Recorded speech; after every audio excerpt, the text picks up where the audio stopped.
Glass Tiger, Thin Red Line, man. That was a cool cassette. It was a cool cassette because the songs were just monstrous and everybody knew them and everybody loved them. But the cassette itself was physically cool. And I remember that. I remember that from back in the day. So I'm very excited for a couple of reasons to be able to share with you. The boss man is here. And I got to tell you, Alan, you look fantastic. Like you look Oh, good. oh, thank you. I don't know Uh, what I expected. I mean, it's not like I expect you to show up like a troll, but you look handsome, you look put together, you look fit. well, yeah, I mean, I've had my fair share of health issues over the last few years, but I've always been active. As a matter of fact, not long after we finish this interview, I will go swimming tonight. So I've always been active and try to take care of myself, and hopefully Yeah. it's paying off. Alan Frew here from Glass Tiger. Now, I was going to ask you about the health stuff and how are you doing? I mean, my real question for you, because it's what, 7 years or so, 8 years ago, you had a stroke. My stroke is 8 years ago, but I had a nasty, I kind of I didn't have a stroke, but I passed out a couple of times about 3 years ago, and in one of the incidents, I broke my neck Oh in God. two places. 10 days before going on a national tour with Glass Tiger and Corey Hart, but I was on that stage 10 days later. Oh, really? See, I didn't maniac, know that. That's amazing. Um, maniac. Now, at this point in your life, though, the fitness thing, tell me about that. Tell me about swimming. What is it? What's great for you with that? Why do you love it? Why do I love touring? Well, I mean, the the band is great. We make my travel as comfortable as possible. I fly to everything as opposed to taking a tour bus if that's what was required, unless it's like a short thing. Um, so we try and make. I don't do sound checks, but I've never been big on sound checks anyway. So I usually do the first one, and then once they get everything dialed in, that's me. So we try and make me as comfortable as possible. I hang out in the hotel until it's about an hour before the show, Mm. and I show up and do my gig. And then on the side, I try to stay fit by working out, by walking and lifting a few weights and swimming, and that's really the name of the game. And so as long as I'm comfortable, and my voice is in top shape right now, so as long as I'm healthy, I still love getting up there and belting it out. Yeah, it's so cool. It's so great. It's been, I was thinking about the songs and I was thinking about how it's been so impactful from so long ago. And even as I bat the ball around to people today and say, you say Glass Tiger, I mean, it holds a pretty special place in everybody's heart. I mean, and be pragmatic about it. I mean, it's been a long time since those songs were Yeah, released and they've stood the and test of time. yeah, and we're not under any illusion. We know what we are. We're a nostalgic band. You're not going to hear us on top 40 radio anymore. That's still closed off to artists like us. So we're really there for uh, the fans. When we put something new out, we know who's going to be searching for it and waiting for it. But this project that I've gone 80s 90s rewind is has a lot to do with that, because when I go on stage with Glass Tiger, I have fun asking the audience, how many of you have seen us before? And I'll tell you, only about a third of the audience puts their hand up. Then, when I ask a follow up question, those of you who raise your hands, how many saw us in 1986? Yeah. Boom. It's like a fraction. So it dawned on me that it's just a ton of younger people out there who are a brand new generation, and sometimes generations who are out there listening to 80s and 90s music. So I started out dabbling, uh, put an album out, which looking back on, it's a little tame. I nailed a few of them. I hit the goalpost on others, but it's blossomed into this. I have a killer band, like a world class band. Again, I grew up singing covers. That's how it all started. Mm. So I'm just having a ball with it. And if anybody are big fans of the 80s and 90s, that you know, they're going to love it. Yeah, I know that's the show. It's the 80s, 90s rewind at the Opera House in Toronto. And but at the same time, like the impact that Glass Tiger had on 80s music in Canada and around the world. And then but you're part of that. But now, sort of with a heart filled with gratitude, you also get to sing some of your favorite songs by other people and cover them as part of this show. So you don't have to just sort of stay in the Glass Tiger box here. You get to sort of go, well, by the way, I really love this one, and let me do this one for you too. And not many artists get that opportunity to live outside of that, I guess, the character sketch that is their band. And now you've been given that. That must be so cool. Yeah, I mean, it's one of the privileges of being the front person and being the voice of Glass Tiger. It allows me to, you know, step aside. I did 2 solo albums outside of Glass Tiger, and then a 3rd solo album, which was covers from the 80s at that time. And it's just one of the privileges that comes with it. The lads are cool with it. I mean, it's not Glass Tiger. It's not about Glass Tiger. The only way you can see that is to come and see Glass Tiger, the band. So it's really a nostalgic evening of these massive classic hit songs that we all know and love, that many people grew up with in their, you know, 40s and 50s. And that's really it. And I'm lucky enough to be able to do that on the side. So tell me about that feeling when you get up on a stage like that. And of course, this show's, you know, February and coming up, but when you can stand on front of a group and you're singing all of your favorite songs. And now I'm sure that, you know, Glass Tiger songs are, you know, the top 5 on the list, for the sake of acknowledging Glass Tiger, but you've got some of your favorite songs. You're standing up there, Oh, you sing these songs. It's been all these years. And I would like to think, Alan, that as we all grow up here, where I'm still growing up today, I'm sure that most people would agree that we often grow up a little bit more and look back and go, holy cow, I had a lot to learn last year. And it's with a new gratitude that you look at that crowd when they applaud at you, regardless of what song it is. What's that for feeling like sure. for you? Yeah, you know, I tell audiences, and whether it's Frew band or whether it's Glass Tiger, you know, watching them. We just did a run the last couple of weeks out west, and you know, in Calgary and Kelowna and Vancouver, and we don't take it lightly. When you watch an audience, you know, word for word, first of all, paying money, their hard-earned money, to buy tickets and come see you, as if that's not enough. But to watch them sing every word with you, it, that doesn't go past us without us taking real heartfelt notice of that. And I always, you know, make sure I thank them for that. Now we're all playing a fun game together. Alan's going out and he's singing classic hit songs by others. That again, you know, the song list is incredible, by artists that I crossed paths with through the years and admired through the years, and we were all on the charts together. I squeeze a Glass Tiger song in, not just because I'm the guy from Glass Tiger, but you know, we have several songs that are more than worthy of being in there. Um, and yeah, it's amazing. And you know, look at this world. Turn on your television, and I mean, holy crap, it's like unbelievable what's going on. So if we can all gather in a venue for, you know, 2.5 hours and just take a look back and sing together and enjoy the evening together, I mean, you know, you can't beat that. What would you tell 1985 about to make a juggernaut of a record, Alan Frew, today before he walks on stage for that? Maybe it's, let's paint a picture here. So it's Thin Red Line, it's some sort of album release party. It's way back, you know, I'm assuming that would have been leading up to 86, 85. And Mm-hmm.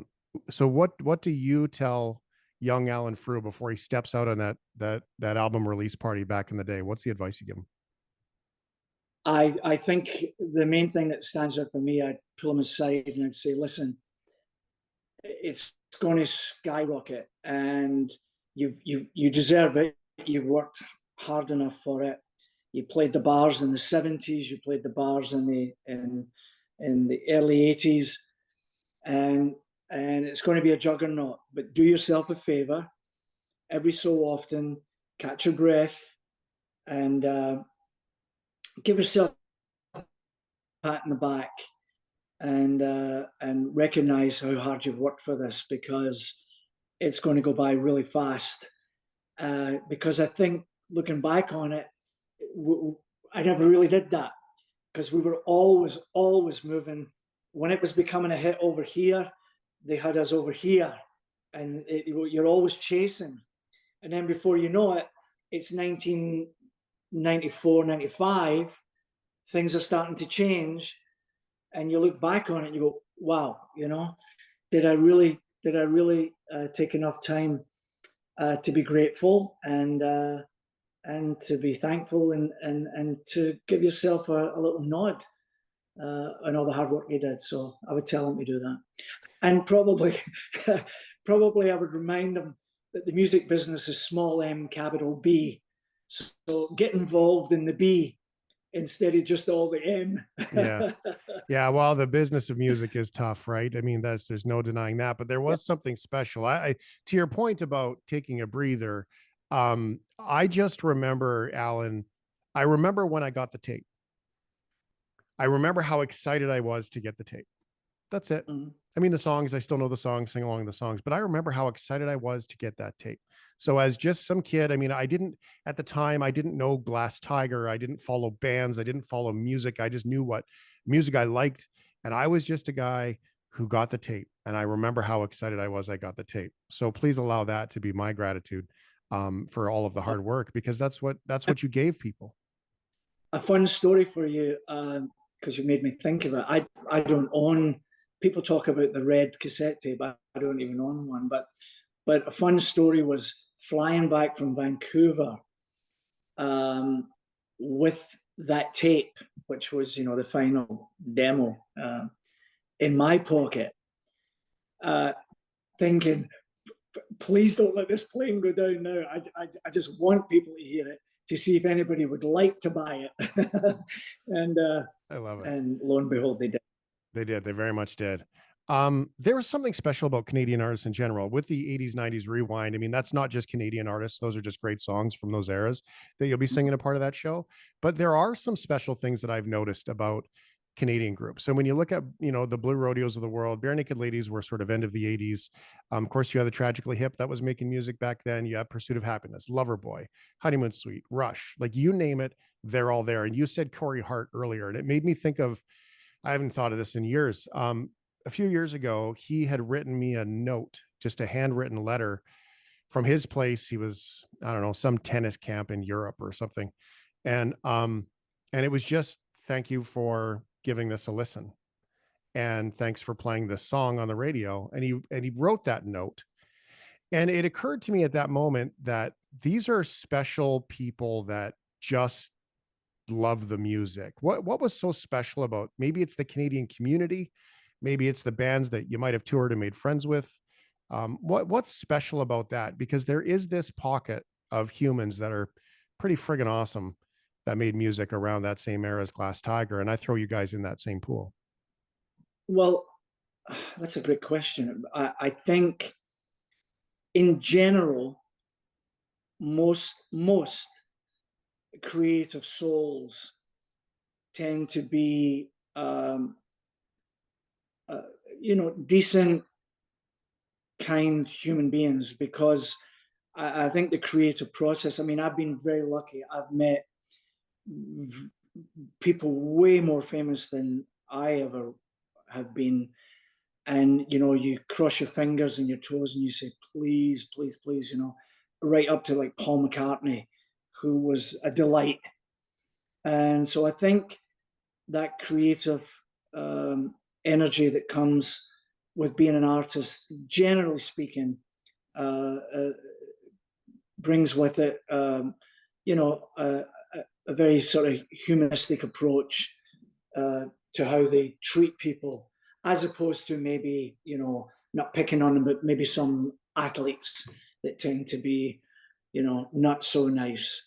That being said, you add in the Canadian, we get known for our. I'm sorry about that. You okay? You okay? Sorry. So, oh, I apologize. Yeah. We're known for that. Yeah. So you mix all that in together, and I mean, I've crossed paths with every single band you named. I've either performed with them or crossed over as they finish gigging and we're starting, or vice versa. And we all get along tremendously well, and I know most of them are, if not all of them, are incredibly gracious to their fans. It's a beautiful thing to be able to celebrate the music. It's a very special gift to be able to celebrate other people's music. Songs are like babies. You're not supposed to have a favorite child, but let's be honest, we all do. Is there one particular piece that you're most excited about with the 80s, 90s rewind, Alan, that you're going to be singing there that you're like, yeah, this is maybe, I don't know, maybe it's one of the ones that you've never done publicly, but you're like, yeah, this is going to be it. This is my big one. I can't wait to do that one. Can you share that? I'm asking you to pick a favorite baby is what I'm doing. Yeah, I'd have to give you a twofold answer. One would be, if you were asking me from the Glass Tiger perspective, that becomes really interesting because I wrote them. But we'll go from the cover perspective. First of all, it's tough because the baby pool is so amazingly expansive and large, and so many babies to choose from, that you hit, just when you hit on one, you go, nothing could top this. Then of course it does. Now, yeah. That being said, so like today, I did a show today where they were playing some of the stuff, and they played "Beds Are Burning" by Midnight Oil, and I told a little story about playing that live and just how people react when they hear that down, down, down. Yeah, they know what's coming, and so we're talking about that, and then shortly thereafter, thinking, that's it, that's the Cat's Pajamas. He played Nick Kershaw. Wouldn't it be good? Which is one of the ones we're going to learn, get ready for February. And I'm thinking, oh, nothing could top that. As soon as, so it's really, from the cover aspect, it's really tough. From the Glass Tiger aspect, I would select something that people wouldn't expect. It's maybe not even in a Glass Tiger set list. But I'll be close to it because I remember the work that was put into it. Like, one of the songs I like personally from Glass Tiger is a song called "This Island Earth," which it means a lot to me personally.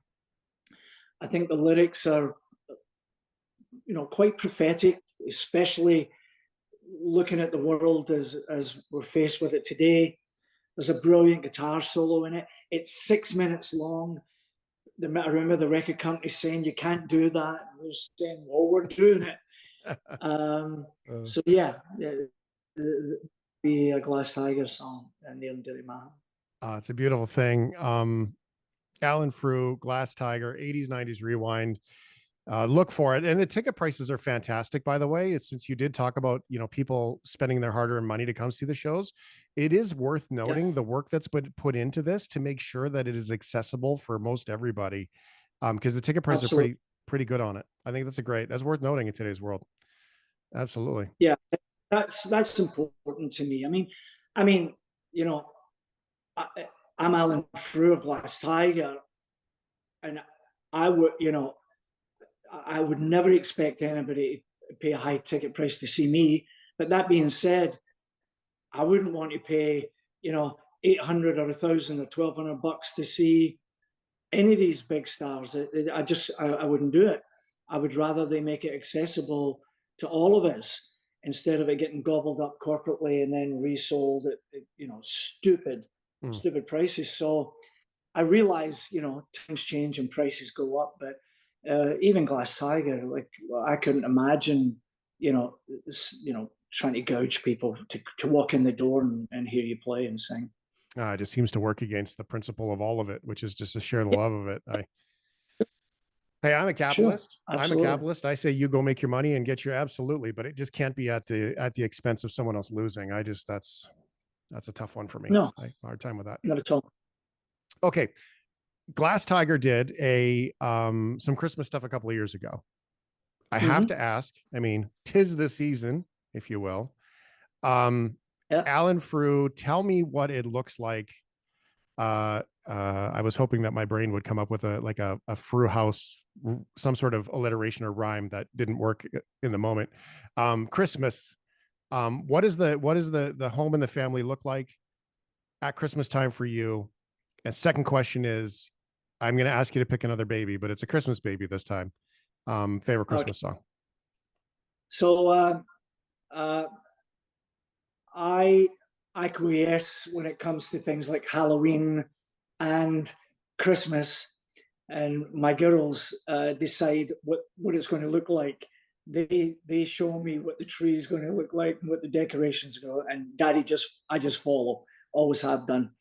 Um, I'm not, I'm not a believer uh, per se from a religious standpoint, but I'm certainly a believer in humanity, and it's a holiday season, and I love the idea of fellowship and everybody getting together and gathering together. So I'm not a bah humbug either. I love the season. So the house would look like a traditional, always look traditional. My wife and daughter and my son back at the time when he was much younger, the tree went up and the decorations went up and presents were exchanged.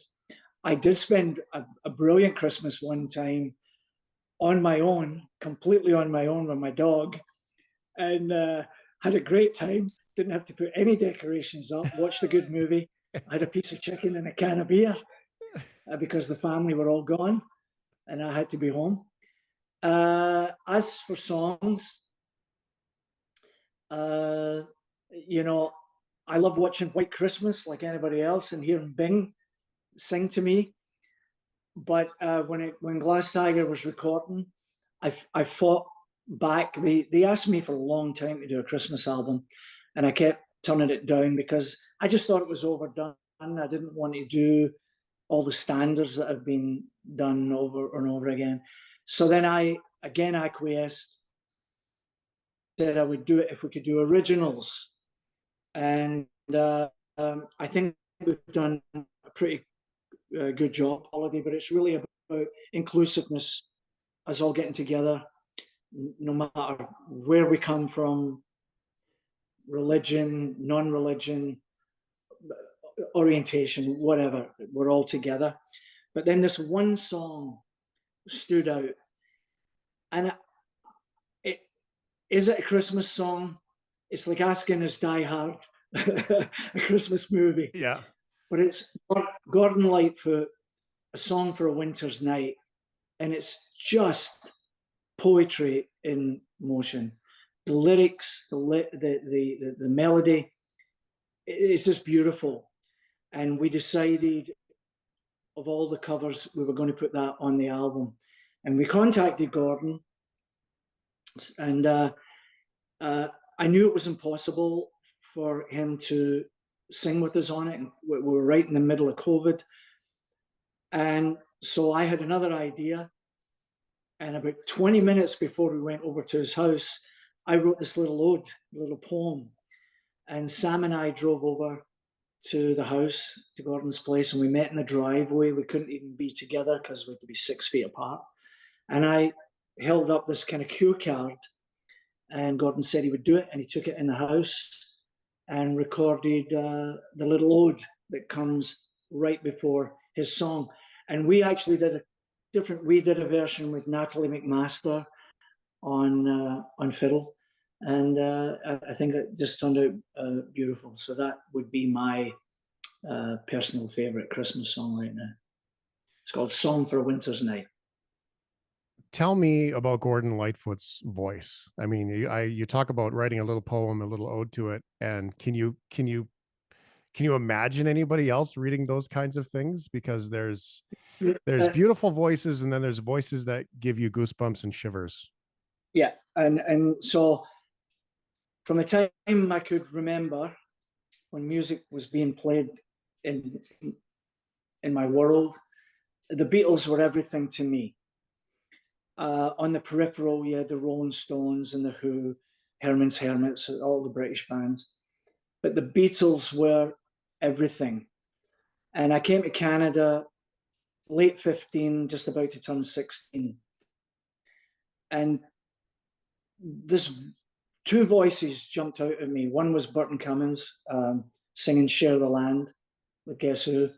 But then I heard this song called Canadian Railroad Trilogy. And it affected me profoundly. And I think when people ask, you know, what is Canadiana? What can you tell me that's Canadian? I know we might talk about maple syrup. Gordon Lightfoot, to me, epitomizes Canadiana. When I close my eyes and hear his voice, I hear Canada. And that's probably the greatest compliment I could pay him. Alan Frew, Glass Tiger, 80s, 90s rewind at the Opera House. You can hear the passion behind the songs, and I can't wait for everyone to be able to hear all of that, much more than just Glass Tiger. And yet Glass Tiger in itself is such an incredibly precious nugget of Canadian history and all of our lives in so many ways. And I think it's really cool. And I got to tell you, Alan, I was looking forward to this conversation just to be able to hear, some little musical nuggets. What I'm left with is I'm actually left with the feeling of this love thing that you carry with it, the way you speak about it. I mean, I guess that when I was researching this, I asked myself the honest question of, what's Alan Frew been up to? And I think what I take away from this is it's not really as much as what you've been up to, but more about you're just being that love for it all always. And I think that's really cool, man. Thank you. I really, really appreciate that. It's I'm writing a novel actually right now, which will be I would say it's fiction, but it's based on the 1,000 lifetimes that I've lived. I've been very fortunate, and cliche and corny as it sounds, it is a love affair between myself and music, and the people who come to share that time, or people who've bought it and taken it into their homes. Some guy in Germany right now, or Sweden or Denmark, will be playing a Glass Tiger song. We've never met. I don't know who they are, but there's a bond, and so I've never taken it lightly, and I'm not done yet. There's more stories to be told. And one of them is this new 80s, 90s rewind. If I can finish with a little plug for that, anybody who loves the 80s and 90s, come out February 17th to the Opera House in Toronto, and we'll share an evening together. It's beautiful. Alan Frew, thank you so much. My pleasure, my friend. My pleasure. Yes, I'm Steve Stabbing, the resident movie guy here for the Shiftheads. And this week, we got some fun stuff. We're bringing the Ninja Turtles to you, where it's a mutant mayhem. Some of the best sci-fi I've seen this year with the creator. And there's a sequel on Netflix to something that came out 23 years ago. And it might be on the same level of that original film. Be talking all about that tonight.